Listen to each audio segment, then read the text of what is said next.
भीख मांग रहा है डोनाल्ड ट्रंप, भीख। यकीन कीजिए, इंग्लिश समझ में आती हो और आप अगर इस खबर को, इन जंग को ट्रैक कर रहे हो तो आप समझेंगे। दिखाने से पहले आपको कुछ याद दिला दूं। ट्रंप ने कहा था कि स्ट्रेट ऑफ हॉर्मुज खुला हुआ है, दुनिया के जहाज आए और वहां से निकले, हम वहां अपनी फौज भेज रहे हैं। स्ट्रेट ऑफ हॉर्मुज बंद नहीं है, ठीक। ईरान ने कहा था आके देखो तो सही, हम कौन सा मना कर रहे हैं, ठीक। अब ये देखिए आपकी स्क्रीन पर डोनाल्ड ट्रंप का ट्वीट है। उसने अपने ट्रुथ सोशल मीडिया पर पोस्ट किया है। कहा है कई देश, खास तौर पर वो जो ईरान के द्वारा हॉर्मुज के इलाके को बंद करने की कोशिश से परेशान हैं, संयुक्त राज्य अमेरिका के साथ मिलकर युद्धपोत भेजेंगे ताकि इस रास्ते को खुला और सुरक्षित रखा जा सके। हमने ईरान की सैन्य क्षमता को पूरी तरह से खत्म कर दिया है। अब यहां समझिएगा, यह कह रहा है कि जो देश ईरान के स्ट्रेट ऑफ हॉर्मुज के बंद करने से परेशान हैं, वो तमाम देश युद्धपोत भेजेंगे। क्या समझा आपने? ट्रंप कह रहा है कि जो देश स्ट्रेट ऑफ हॉर्मुज के बंद होने से परेशान हैं, वो तमाम देश अपने युद्धपोत भेजेंगे, हम सब मिलकर उस स्ट्रेट ऑफ हॉर्मुज को खुलवाएंगे, ठीक। मतलब ये क्लियर हो गया कि ये अकेला काफी नहीं है, इसे दुनिया की मदद चाहिए। जो सुपर पावर कहता था, आज इसके चूतड़ों में दर्द हो गया है, अब इसके पास इतनी ताकत नहीं है कि दुनिया से मदद मांग रहा है। इसने कहा हमने ईरान की सैन्य क्षमता को पूरी तरह खत्म कर दिया है। भाई अब इसने एक आगे की बात कह दी, कह रहा है ईरान की कोई मिलिट्री पावर नहीं, हमने सब खत्म कर दी है। और अभी 15 मिनट पहले, 20 मिनट पहले ईरान ने यूएई में अमेरिका के बैंक की बिल्डिंग को उड़ाया, तो वह भक्तों के पिछवाड़े से मिसाइल लॉन्च करी थी क्या ईरान ने, ठीक। ये एकदम लाइन टू लाइन पोल खोल रहा हूं। कहा है कि हमने ईरान की सैन्य क्षमता को खत्म कर दिया है, लेकिन उनके लिए 1-2 ड्रोन भेजना, माइंस बिछाना या जल मार्ग के आसपास कम दूरी की मिसाइलें दागना आसान है, चाहे वो कितनी भी बुरी तरह हार चुके हों। यानी ये भी कह रहा है कि अगर वो हार गए हैं, मिलिट्री खत्म भी हो गई है, तब भी वो ड्रोन और मिसाइल्स दाग सकते हैं छोटी मोटी। फिर ये आगे भीख मांग रहा है देशों का नाम लेके। कहता है कि उम्मीद है कि चीन, फ्रांस, जापान, दक्षिण कोरिया, यूके और दूसरे देश, ये सभी अपने अपने जहाज भेजेंगे। यानी दुनिया के तमाम देश अपने युद्धपोत भेजेंगे। किसके लिए? अमेरिका के लिए। किस बहाने से? स्ट्रेट ऑफ हॉर्मुज खोलने के बहाने से। यानी ट्रंप को दिख गया है कि जीत तो नहीं पाएंगे, तो दुनिया को इस जंग में घसीटते हैं। एक अकेले ईरान ने पूरी दुनिया की फाड़ डाली है। ईरान ने पहले ही कहा था रेड लाइन क्रॉस करोगे तो छोड़ेंगे नहीं। भारतीय वॉर एक्सपर्ट भी, पूर्व कमांडर भी ये कह रहे हैं अब कि भाई ये जो मारा है ईरान के सुप्रीम लीडर को, ये अमेरिका ने गलती करी है और अमेरिका को बहुत मारेगा ईरान। और दोस्तों वो अब बोल रहे हैं, मैं डे 1 से कह रहा हूं कि खामनाई को जो कत्ल किया है इसने, ईरान छोड़ेगा ही नहीं, बजाएगा, आखिर तक बजाएगा। अब ये ट्वीट इस बात का सबूत है। जो कल तक कह रहा था हम जीत गए, अब कह रहा युद्धपोत भेजो। परसों कह रहा था हम जीत गए, हमने ईरान की नेवी खराब कर दी, खत्म कर दी नेवी। आज कह रहा है पूरी मिलिट्री तबाह कर दी।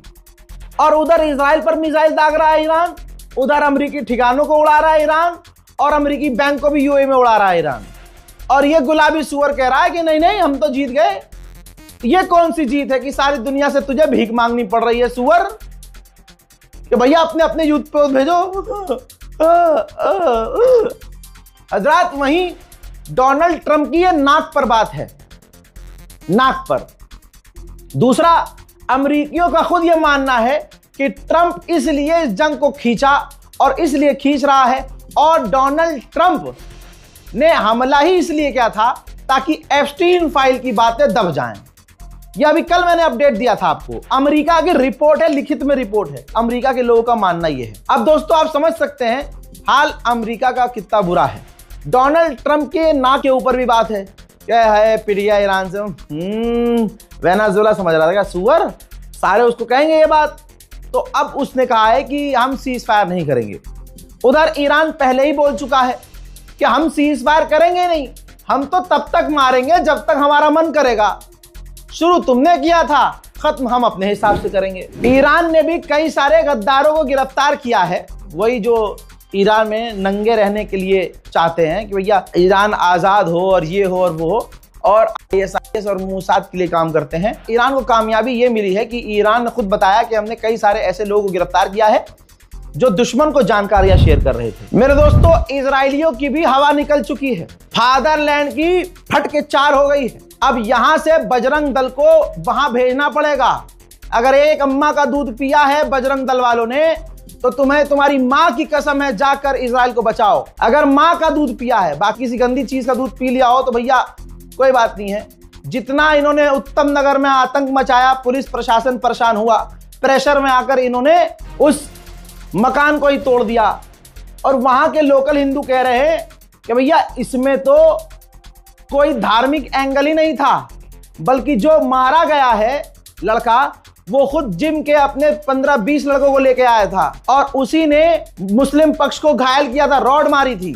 और जब सामने से जवाब आया, जिम के सारे लड़के तरुण को छोड़कर भाग गए और तरुण निमट गया और तरुण मर गया और प्रोपेगेंडा चलाया गया कि मुसलमानों ने मिलके मारा।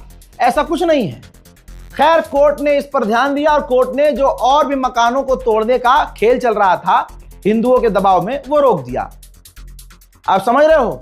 बहरहाल बात हम मिडिल ईस्ट की कर रहे हैं तो ध्यान दीजिए, ये छोटी सी बात बताना जरूरी थी, इसमें धार्मिक एंगल नहीं था।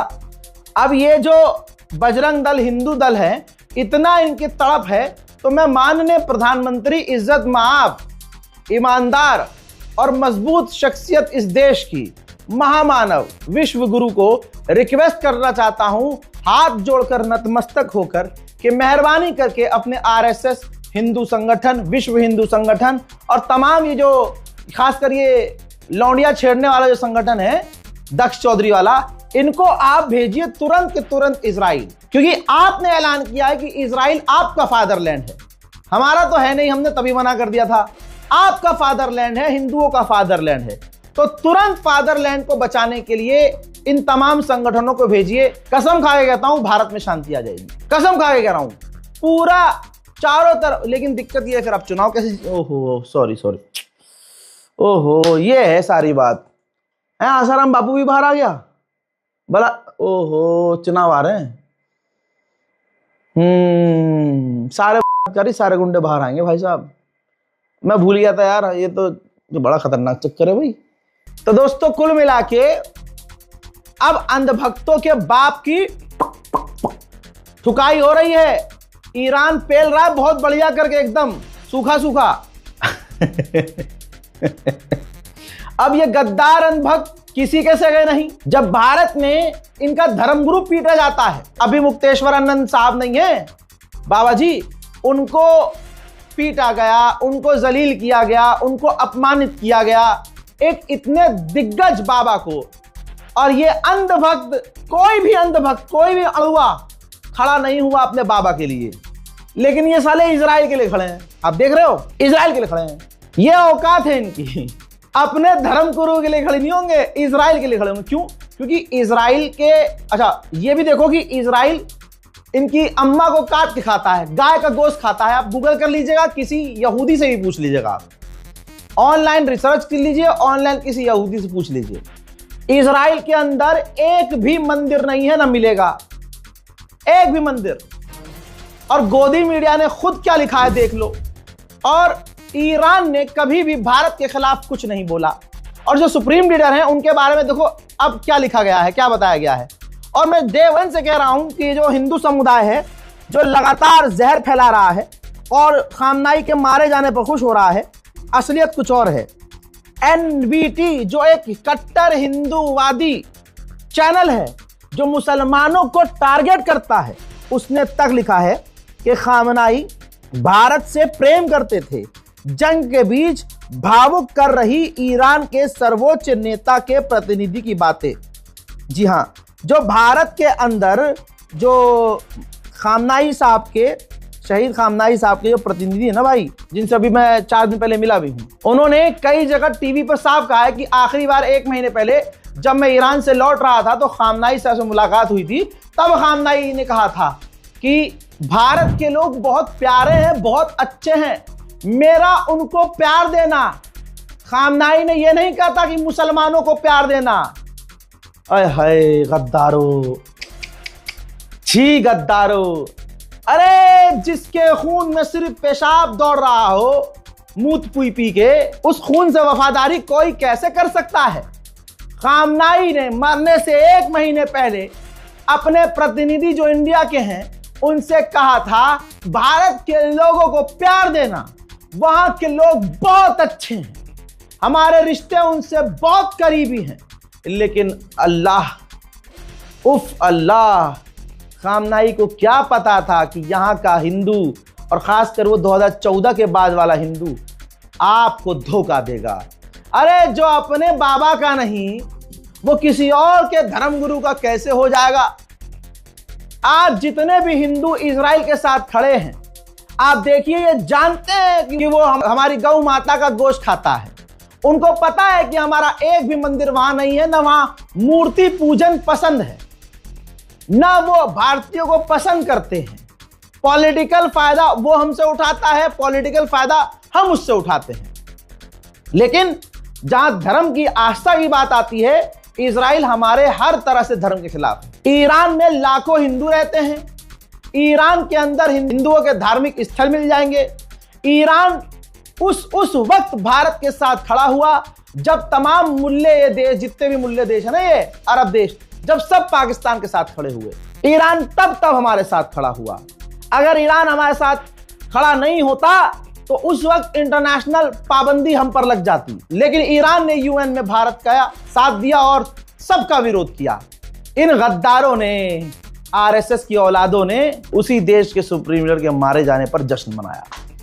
अब पहले जा रहे हैं, तो अब यहां पर आरती वारती जो कर रहे हो तुम, और तेजी से करो, गम मनाओ भाई साहब, चीखो चिल्लाओ जोर जोर की, फादरलैंड पेला जा रहा है तुम्हारा। दोस्तों, कुवैत ने आधिकारिक इंफॉर्मेशन शेयर की और कहा है कि कई सारी मिसाइल और ड्रोन हमने इंटरसेप्ट किए और कुछ गिरे भी हैं। जहां अंधभक्तों के ताऊ डोनाल्ड ट्रंप ने कहा है कि हम जीत गए हैं और ईरान की मिलिट्री पावर खत्म हो गई है, दूसरी तरफ ईरान सब पर हमले कर रहा है, अंधभक्तों के पिछवाड़े से मिसाइल छोड़ रहा है। हजरात, ईरान के पार्लियामेंट स्पीकर ने कहा है कि अमेरिका के मिलिट्री बेस हमारे लिए खतरा है, हम निशाना बनाते रहेंगे। ईरान के विदेश मंत्री अराक्ची ने कहा कि स्ट्रेट ऑफ हॉर्मुज खुला हुआ है, लेकिन ये उनके लिए बंद है जो हमारे दुश्मन हैं। तो यहां पर हम मोदी जी को सोचना पड़ेगा, कितनी बड़ी, बल्कि पाप किया है भाई साहब इस मोदी सरकार ने। जो देश हमारे साथ खड़ा था, मेरे हिंदू भाइयों सोचो, कहां हमारा ईरान ने साथ नहीं दिया। तुम्हें खुश करने के लिए मोदी जी ने उससे मतलब धोखा दिया उसे। और अब जब तेल और सिलेंडर यहां कम हो रहे हैं, ईरान आवर फ्रेंड, अब ये टेक्निक, ये हंसना भी काम नहीं आएगा। क्यों? क्योंकि हमला होने से ठीक 1-2 दिन पहले प्रधानमंत्री मोदी इजराइल को फादरलैंड घोषित करके आए थे। उधर मेरे दोस्तों बहुत बड़ा भाई यूएई में जो रह रहे हैं भाई, मैं कह रहा हूं वापस आ जाओ, अपने मुल्क चले जाओ। ये जो प्रोपेगेंडा वाले वीडियो बनाए जा रहे हैं ना आपके यहां से क्रिएटर के द्वारा कि यहां सब सेफ है, बोल रहा हूं कोई सेफ नहीं है। ये अराक्ची का बयान है, अब्बास अराक्ची। इन्होंने कहा कि हमारे कर्ग आइलैंड पर जो हमला हुआ, अमेरिका ने वो यूएई के बेस से हम पर हमला किया, यूएई की सरजमीन का इस्तेमाल किया, तो हम यूएई को जवाब देंगे। लो जी लो। आप सोचिए, चाइना से मदद मांग रहा है अमेरिका, ट्रंप चाइना से कह रहा है कि अपना युद्धपोत भेजो। सोचो, जब दुश्मन से ही दूसरे दुश्मन से भीख मांगनी पड़ जाए कि अपना स्ट्रेट ऑफ हॉर्मुज में युद्धपोत भेजो, तो सोचो अमेरिका की कितनी फटी पड़ी होगी, कितने छेद होंगे। यही छेद वाली बात अब्बास अराक्ची ने कहा कि मिडिल ईस्ट के तमाम देश अपने अपने मुल्क से अमेरिकी सैनिकों को भगाएं, निकाले बाहर, क्योंकि ये जो तुम्हारा सेफ्टी अम्ब्रेला था उसमें कई सारे छेद हो चुके हैं। मैं फिर डे 1 मैंने बोला था कि अमेरिका के लोग नुकसान उठाएंगे, डोनाल्ड ट्रंप घुटने पर आएगा। अब अमेरिका ने इराक में रहने वाले अमेरिकियों को थक हार के कह दिया है, अपना पिछवाड़ा बचाओ, जल्द से जल्द इराक छोड़ो। तो इराक से भी अब अमेरिकी इंशाल्लाह भागेंगे। वहीं मेरे दोस्तों, इजराइल यानी मोदी जी के फादरलैंड के यहां बहुत तगड़े हमले हुए हैं। ईरान की मिसाइलें तेल अवीव और एरबिल इलाके में जाकर मिसाइलें गिरी हैं, तगड़े नुकसान हुए हैं। इजराइल इसको छुपा रहा है, उसका बाप दिखा रहा है।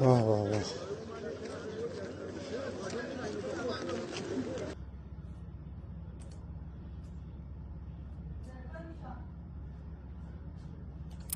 अब आप सोचो कि मोदी किसका है। अभी कुछ दिन पहले इजराइल को फादरलैंड बोल के आया, लेकिन खुद मोदी जी अब इजराइल को बचाने के लिए अपने फाइटर जेट, अपने नौसेना नहीं भेज रहे हैं। अपने जितने भी खुद के इनके पास डिफेंस सिस्टम है वो क्यों नहीं दे रहे हैं भाई। दोस्ती तो ये है ना कि इजराइल को अगर आप फादरलैंड बोल के आए हो तो उसको बचाने के लिए आप अपने डिफेंस सिस्टम दीजिए, आप अपने हथियार दीजिए, आप अपनी फौज भेजिए। और यहाँ इतने फालतू हैं आपके पास लोग जिनको आप रैली में काम पे लगाते हैं, आप भेजो सबको, वहां लड़ेंगे। यहां जो डोनाल्ड ट्रंप की पूजा कर रहे हैं, आरती उतार रहे हैं, आप भेजिए उनको वहां, किसी के तो सगे होकर दिखा दो। ईरान जबरदस्त तरीके से इनकी बजा रहा है, फैक्ट चेक भी कर रहा है। अमेरिकी डोनाल्ड ट्रंप का ट्वीट रीशेयर करते हुए ईरानियन ऑफिशियल ने कहा कि लगातार ये झूठ बोल रहे हैं। पहला इन्होंने झूठ बोला कि हमने ईरान की नेवी तबाह कर दी है। दूसरा इन्होंने झूठ बोला कि ऑयल टैंकर को हम एस्कॉर्ट कर रहे हैं, और बाद में इन्होंने कह दिया कि ऑयल टैंकर को हम एस्कॉर्ट नहीं कर सकते। तीसरा उन्होंने कहा कि हम लड़ रहे हैं और स्ट्रेट हॉर्मूज को कंट्रोल कर रहे हैं। लेकिन इन्होंने आज पूरी दुनिया से भीख मांगी है, मदद की, चाइना से मदद मांगी है, सबसे मदद मांग रहे हैं कि अपने अपने युद्धपोत भेजे। तो दुनिया सोच ले कि डोनाल्ड ट्रंप किस लेवल पर अपने लोगों से झूठ बोल रहा है। मेरे दोस्तों, इस रिपोर्ट को ज्यादा से ज्यादा शेयर कीजिएगा, इंस्टाग्राम वाली रीलों से दूर रहिएगा, क्योंकि ये बेवकूफ बना रहे हैं और अपने फॉलोअर्स बढ़ाने के लिए झूठ दिखा रहे हैं। इस रिपोर्ट को शेयर कीजिए। जो मेरी वीडियोस से रील बनाकर काट रहे हैं, रील काट काट के निकाल रहे हैं 30 सेकंड का, 1 मिनट का, उन तमाम लोगों से मेरी अपील यह है, जो भी ऐसा कर रहे हैं, कि भाई डेट जरूर लिखें, कोशिश करें डेट भी लिखें और टाइम भी लिख दें, और बात पूरी लें।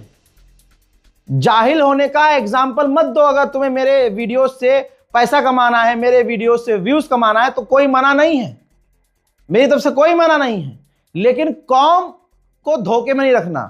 बात एक मेरी जो पूरी हो ना, पूरी बात, तो एक बात जहां से शुरू कर रहा हूं वो बात जहां खत्म हो रही है वो बात पूरी लो। वो आधी अधूरी बात ले रहे हैं, जनता कुछ और सोच रही है। आप समझ रहे हो।